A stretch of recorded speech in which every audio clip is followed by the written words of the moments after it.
Sa ebidensya sa pagpanag-iya sa yuta, asay mas mudaog ang tax declaration o ang titulo?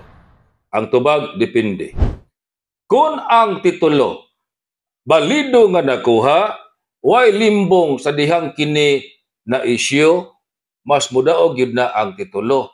Kaya ang titulo, mao kana ang giila sa balaod nga hingpit nga ebidensya sa imuhang pagpanag-iya sa yuta. Pero kung inbalido gani ang titulo, nakuha ka na sa pagpanlimbong, pwede nga mudaog ang tax declaration. Pero dili automatic. Sa gikaingon na, ang imo rong gikuptan, tax declaration. Ang imong kontra, ang gikuptan, titulo. Ipa-cancel una ng titulo si mga kontra.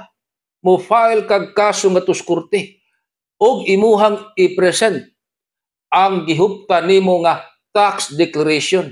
Ebidensya na nga imong gibuhisan ang yuta, imong gitikad ang yuta, ikaw maoy nag-ugbad sa yuta sa taas nga panahon o nakuha ang titulo pinaagis limbong.